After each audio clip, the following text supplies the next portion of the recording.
I've had enough of this, Kate says all of a sudden, and then a large dome of ice quickly begins to form itself around us until it covers us completely, shielding us from the wind and rain. Kate, what are you doing? Darren says.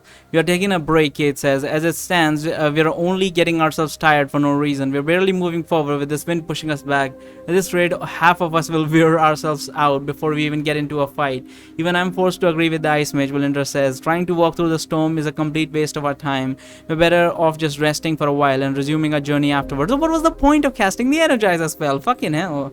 Well, if everyone else is also okay with this, Darren says. Yeah, I think we all could use a break right about now, Hardrick says. Or is it like several hours later or something? I'll wrap everyone up, Flower says. She then conjures a few dozen small flying balls of fire, and she sells several of them towards each of us. The balls of fire quickly begin to circle around us, coming very close to our clothes in order to evaporate all the water. Whoa, watch out there, Hardrick says, as he sees one of the fireball approaching his face. Don't worry, Flower says. I've been drying up like this since forever. You're not going to get burned. I most certainly hope so, Darren says as he looks suspiciously at one of the balls of fire circling him. Once you're all dried up, Flower dismisses the spell and the ball of fire each fade away into the air. For some reason, I expected Kate to remove the shield from the ice cone from above me, specifically from above Barry, just to fucking show that she is angry. Alright, Hardrick says as he claps his hands together loudly. Well, it looks like we're going to be here for a while. So, how about we find something to talk about before we all get bored out of our skulls? Okay. Like what Darren says. Like, for example, Barry could tell us his progress on finding Aiden's loopholes, Hardrick says. That's something that everyone is interested in, right? Or maybe we could avoid giving away our strategies in front of someone who has openly admitted to being Aiden's friend, Kate says with a cold tone in her voice. Come on, Hardrick says. Not like she's going to tell on us. Didn't you see how Aiden was ignoring her 2 days ago? And yet she's still considering him her friend, Kate says. She said so herself. What is stopping her from telling Aiden of all of her strategies the first time she meets him again? Really? Melina says, would you like me to take an enchanter's oath for that too? Because I'll do it, you know. Maybe at least then you won't feel the need to lower your voice for every little thing you say when you're within hearing range of me. There's no need for you to take another enchanter's oath. I think she should take the enchanter's oath. She is still very suspicious. Just because Barry and her fucked does not mean like she's not suspicious. Actually, that wouldn't be such a bad idea. It most certainly wouldn't hurt, Kate says. Are you guys serious? Darren says. Well, you heard them, Enchanter, Melinda says as she walks over to him and she touches the edge of his blade with her finger. She then holds her finger up in the air with a small drop of blood falling from it while she waits for Darren to activate the oath enchantment from his sword. Okay, whatever, Darren says as he holds the sword below Melinda's. Honestly, I really would not have liked to talk about this in front of her because probably Aiden has found a loophole through the fucking Enchanter's oath as well.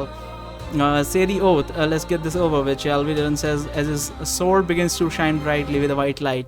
Okay, Melinda says, I swear that I will never tell Aiden about any of the strategies that you discuss or about anything you say that might be used against him in any way. She pauses. Is that good enough or should I add another vow to the list? While we're at it, Melinda says. It's good enough, Kate says. Finally, Darren says as he places his hand over his sword, confirming the oath, and the sword loses light. Okay, so what happened? Hardrick says. Now, Barry, what were you going to tell us about Aiden's loopholes? Oh, I wasn't going to tell you anything, I say, because I haven't discovered anything new, anything new since I found the loopholes about Darren's protection spells. Spectacular, Melinda says. Well, at least you can now all rest assured that the crucial piece of information will never reach Aiden's ears. Damn, Hardrick says. So I guess we still don't know any of Aiden's weaknesses then. I wouldn't say that we don't know any of Aiden's weaknesses, I say. It just depends on what you'd be willing to call a weakness. For example, do you remember that time when Aiden teleported us all to your location right after we turned back into right after you turned back into a giant and challenged everyone to a brawl? Oh yeah, remember, Hardrick says. It was on the second day of the tournament. Well, I say, the thing is that Aiden teleported every tournament participant in the vicinity, including me, Darren, Kate, but he didn't seem to notice the three of us until later. This means that even if he has the ability to monitor everyone on the island with his magic sense, he still can't concentrate on everyone at once, which shows that even with all his power, he still has some weaknesses that a normal person would have. He can still be distracted. But as far as weaknesses go, this one isn't really all that useful, Hardrick says. I shrug. Let's start, I say.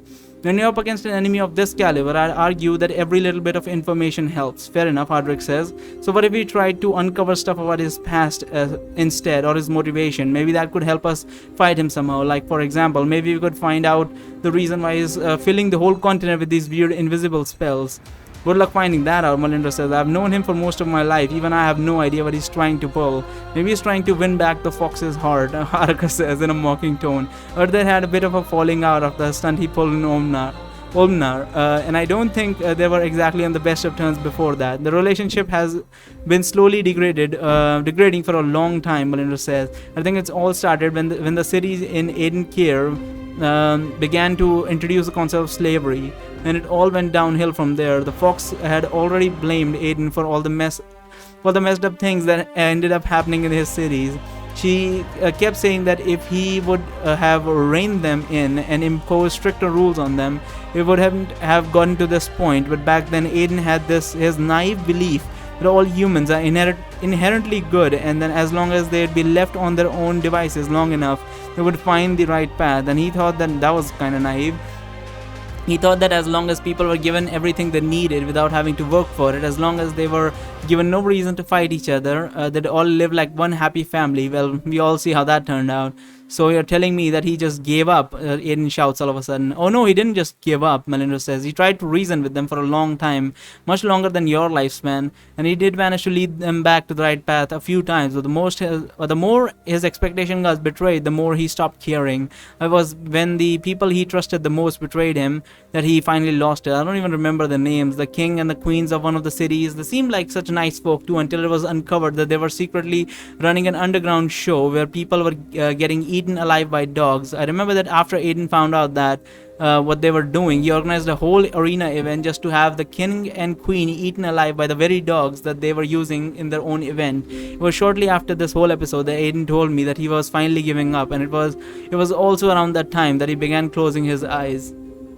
So I know he can open his eyes. He has opened his eyes once for us as well, and he's not blind, obviously. But I think it might be some sort of oath sort of thing, not like a magical oath, like more like a person sort of oath, like, oh man, I can't watch this, like fucking disgusting shit that everyone's doing, like might as well close my eyes to the world sort of thing.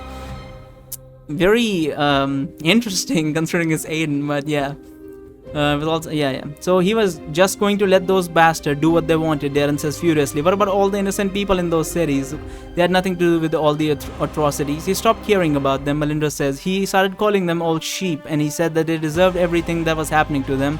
He even started to encourage some of the more messed up things that were happening in those cities, saying that it was what the people wanted. It was around that time that the Fox started to really lose their faith in him. And also, when I didn't think there would be this deep of a lore in this, man, this is getting really interesting. The writing is so good. And also when she began to impose all those ridiculous strict rules in her own kingdom in order to avoid what happened in Aiden cities at any cost. Eventually Aiden just left the continent without a word, on a journey of self-discovery or whatever the hell it was. When he came back for the first time 20 years ago, he heard about the animal hunting going on in Olmnar, and well, I think you all know what happened then. That's when he had his official falling out with the fox. Then he left the continent again soon after. Yaraka says he probably tried to tell her that he solved the problem by destroying Olmnar, when it was in fact his departure that caused the animals hunt to begin in the first place. What a moron. I guess he'd never. Yeah, that's funny. Like he never really taught them how to like get food. Because for the most part, I don't think they were much, they were not farming on an industrial level. Like, there was no need to farm, right? There was like someone who could just conjure up food. So anything you want to eat, why would you even go outside? Like, think about it.